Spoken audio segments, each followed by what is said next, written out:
अच्छे बच्चे कैसे बैठेंगे? बेटा आज हम लोग नया चैप्टर शुरू कर रहे हैं।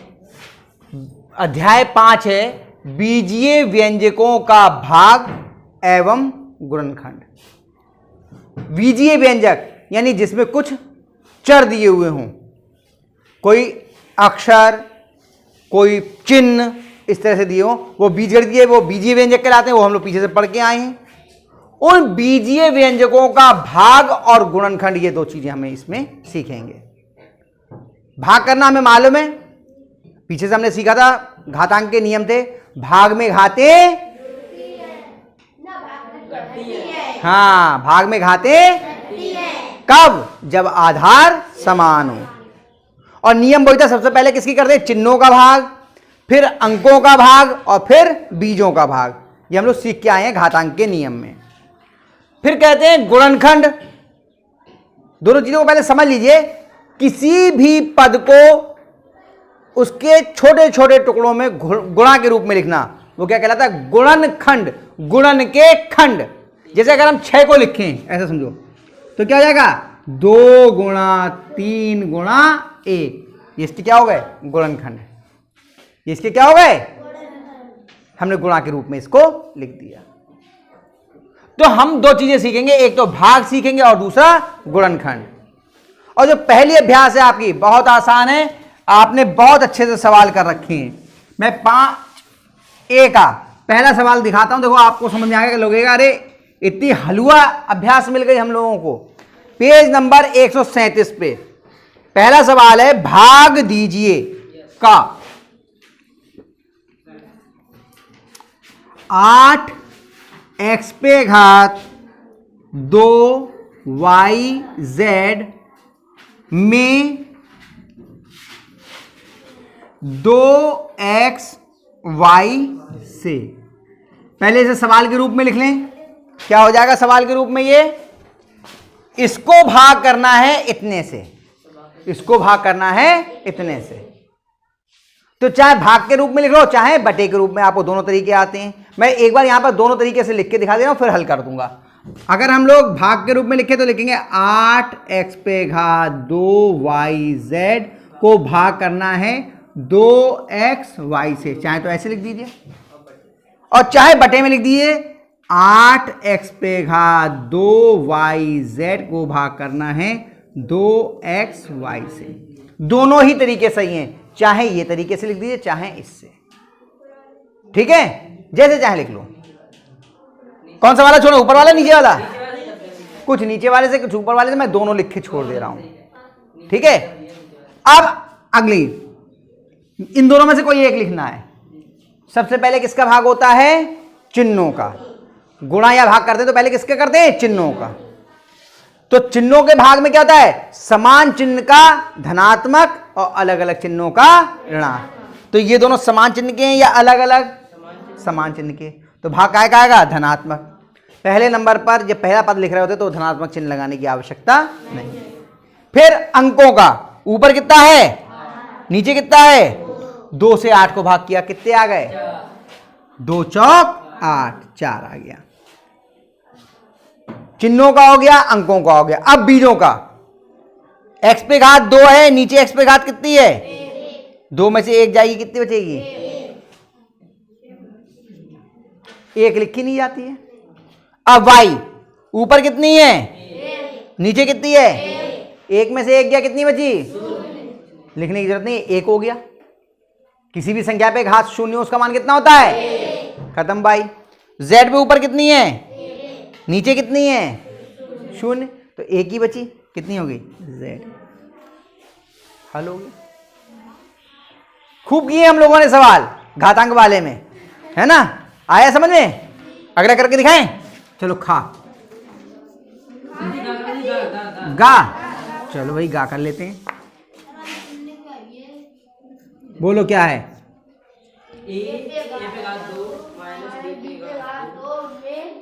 एक मिनट जाओ।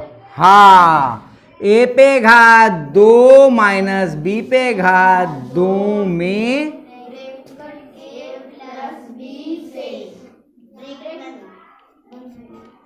हाँ, इसमें देखिए देखिए इसे हम पहले इस रूप में लिख लें, ठीक है। a पे घात 2 माइनस b पे घात 2 बटे a प्लस b। अब इसमें तो आपको जोड़ घटाने के निशान है, जहां केवल गुणा के निशान थे उसमें तो ये नियम चल गया। अब इसमें कैसे चलेगा, फंस गए हम लोग। तो एक सर्वसमीका याद कीजिए, हम लोगों ने 7वें में 3 सर्वसमीकाएं पढ़ी थी। मैं यहां पर उन तीनों सर्वसमीकाओं को आपको लिख के दिखा देता हूं। एक थी a प्लस बी पे घात 2 बराबर a पे घात 2 प्लस b, और एक थी a माइनस बी पे घात 2, इसका मान क्या था, प्लस बी पे घात 2 माइनस, और एक पढ़ी थी हमने a square minus B square की, ये क्या पढ़ा था, a प्लस बी और a माइनस बी। आ गई याद, ये 3 तो सर्वसमीकाएं पढ़ी थी हमने। तो देखिए इसे क्या लिख सकते हैं, a square minus B square को a प्लस बी गुणा a माइनस बी, यानी कि हम कहाँ कर दें, यहां कर दें, ये मिटा देते हैं, यहां बनाते हैं, इसके आगे का यहां कर रहे हैं, ठीक है। ये ऐसे तो उसे क्या लिखते हैं, a प्लस बी गुणा a माइनस, और नीचे क्या था, a प्लस बी। अब देखो ये दोनों आपस में, दो पद आपस में गुणा में हो गए, ये पूरा एक पद और ये पूरा एक पद। जब जोड़ घटाने में था तो हम नहीं काट सकते थे, लेकिन ये पूरा का पूरा एक सेट बना और ये पूरा का पूरा एक सेट बना। इस पूरे सेट से ये पूरा सेट कट सकता है। आप कहें a से a तो नहीं विभाजित होगा, लेकिन ये पूरा का पूरा इसके पूरे गुणा में है, ये इसके गुणा भाग में पूरा, तो इस पूरे से ये पूरा कट गया। कितना आ गया, a माइनस, हेलो कहते बच्चन की समझ में आओ, आ गया। चलो दूसरे का भी एक सवाल करके दिखा दूं तो और थोड़ा आसान हो जाएगा, है ना। ऐसे ही है, कुछ नहीं है, मैं इधर कर देता हूं, ये लो दूसरे का पहला। हाँ और क्या, अभ्यास खत्म हो जाएगी अभी का, तभी मैंने कहा बहुत फटाफट होंगे। 32 m पे घात 3 y पे घात बटे 4 m पे घात 2 y। चलिए भाई बताइए, पहले चिन्हों का भाग धनात्मक आएगा या ऋणात्मक, धनात्मक, लिखने की जरूरत नहीं है, पहला पद है। फिर 4 से किया 32 को भाग, कितने आएंगे, 8। फिर m पे घात 3 है, ये 2 है, 3 में से 2 गए, कितने बचे, लिखने की जरूरत नहीं है। y पे घात 2 है, 1 है, कितनी बचेगी, हल। और कौन सा करें बताओ, फंसोगे अभी फंसोगे।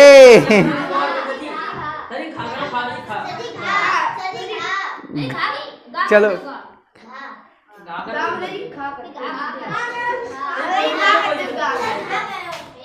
पहले खा करते हैं, बोलो क्या है, x पे घात 3 4x पे घात 2 बटे x, ठीक है। आप सुनो, क्या कट रहा है, कुछ नहीं कट रहा, नहीं कट रहा, लेकिन नीचे एक पद दिखाई दे रहा है हमें। नियम एक और है, ये x जो है इन सब पे बराबर बराबर विभाजित हो जाएगा। ये इसके भी बटे में जा सकता है, इसके भी बटे में और इसके भी बटे में, ये भी नियम है।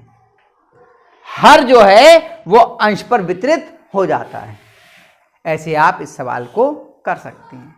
और एक तरीका और भी है, ऊपर देखो सब में कोई सर्वनिष्ठ यानी कॉमन दिखाई दे रहा है, ऊपर कॉमन लेना भी सिखाया था 7वें में। जो सबसे छोटी घात होती है वो कॉमन हो जाती है, x कॉमन हो जाएगा, और जो कॉमन होता है उससे समय भाग करते चले जाते हैं। तो 2 तरीके हैं, या तो कॉमन लेके कर लो और या फिर x से सब पे वितरित कर दो, x को इस पर और इस पर। कैसे, ये है ना x पे घात 3 बटे x प्लस 4x पे घात 2 बटे x और प्लस 4x बटे x। ये x इसके भी बटे में हो गया, यानी x से इसको भी भाग करेंगे, x से इसको भी भाग करेंगे और x से इसको भी भाग करेंगे। ठीक, ये भाग किया कितना बचेगा, x पे घात 2 प्लस x पे 4 x पे घात 1 और प्लस 4 हो गया। आया समझ में? केवल भाग करना है, अभी गुणनखंड नहीं करने। गुणनखंड करना होता तो थोड़ा सा और हो जाएगा ये सवाल, उसकी आवश्यकता नहीं है, केवल इतना ही करेंगे। वो हम लोग आगे जब वर्ग समीकरण करेंगे तब देखेंगे क्वाड्रेटिक इक्वेशन में। ठीक है, ये हो गया। आया समझ में? नहीं आया? एक तरीका और है इसे करने का, मैं उससे भी इसको कर दे रहा हूं। जो मैंने कहा था ना गुणनखंड वाला तरीका, वो कॉमन लेने वाला, सर्वनिष्ठ निकालने वाला, वो भी सिखा देता हूं। यहां कर देता हूं, या करके इसी के नीचे करना। देखो पहला पन्ना ये है तुम्हारा, दूसरा पन्ना ये है, तीसरा पन्ना तुम्हारा ये आ रहा है। ठीक है, देखो इसी सवाल को करते हैं हम। x पे घात 3 प्लस 4x पे घात 2 प्लस 4x बटे x, यही तो था। इसमें देखिए कॉमन ये सर्वनिष्ठ लेना हमने आपको पहले बताया था, अगर नहीं याद है तो फिर समझ लो। ये 3 पद हैं, ऐसा पहले तो गिनतियों में देखते हैं, इसका गुणज कितना है 1, इसका कितना है, इसका कितना है, तो वो छोटी से छोटी संख्या जिससे तीनों विभाजित होते हो तो स्वाभाविक बात है 1 ही बनेगी, क्योंकि यहां पर 1 है, 1 से तो सब विभाजित होते हैं, 1 हो गया गिनतियों में कॉमन। अब बात करते हैं चर में। यहां पे x पे घात 3 है, यहां x पे घात 2 है, यहां x है। जो सबसे कम घात होती है वो कॉमन होती है। तो सबसे कम घात कितनी है 1, x तो ये x की घात 1, तो x आपका कॉमन हो गया। और जो कॉमन लिया है उससे सब में भाग करते चले जाओ। जो कॉमन लिया है उससे भाग, क्योंकि बाद में इससे गुणा करनी पड़ेगी ना अंदर, तो x से इसमें भाग किया, कितना आ गया x पे घात 2 प्लस 4x स्क्वायर में से 1x गया, कितना बच गया 4x प्लस 4, x से x कट गया बटे x से x कट गया, x पे घात 2 प्लस 4x प्लस 4। ये दोनों ही तरीके आपके करने के सही हैं, चाहे ऐसे कर लो और चाहे ऐसे कर लो, सही है। इस तरीके से भाग होता है। इनको उतार लीजिए, फिर आगे वाले सवाल भी करवा ही दूंगा मैं। ठीक है, उतारिए इसको। दूसरे का गाखंड 16x पे घात 2 माइनस, 1 मिनट में बैठिए अभी बैठिए, माइनस 8x पे घात 3 बटे 4x। 4x से भाग करना हमें 16x पे घात 2 माइनस 8x पे घात 3 को। अभी आपको बताया था जो हर है इसे अंश में सबको भाग करना होता है। जो अगर जोड़ घटाने के हैं तो कितने पद हैं इसमें 2, इन दोनों पद पे अलग अलग इसको वितरित कर दीजिए, दोनों पे बांट दीजिए। इसको क्या करेंगे 16x पे घात 2 बटे 4x माइनस 8x पे घात 3 बटे 4x। ठीक है, अब पहले अंकों का भाग फिर बीजों का।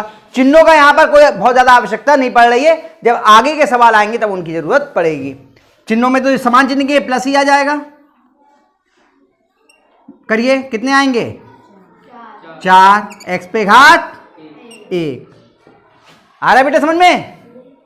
ये अलग अलग चिन्ह क्या होगा, ऐसे मान लो ये माइनस का, ये प्लस का, तो क्या आएगा चिन्ह माइनस का।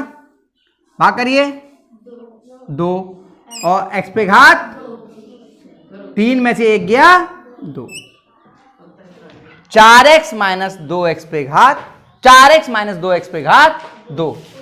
ये आपका उत्तर। उत्तर ये नहीं दिया हुआ, दिखाओ किताब में क्या दिया है बताओ। 2x कॉमन ले लिया होगा इनने इसमें से, हाँ वो इसमें से दोनों में से कॉमन हो गया है। आप अभी इसी रूप में छोड़ दीजिए, क्योंकि हमें केवल भाग करना है, अभी गुणनखंड नहीं करना है, इतने पे छोड़ दीजिए। ठीक है, ये उत्तर आपका सही है। अब घा सवाल वो आपको अपने आप करना है, कर लीजिए, अभ्यास आपकी खत्म। ठीक है।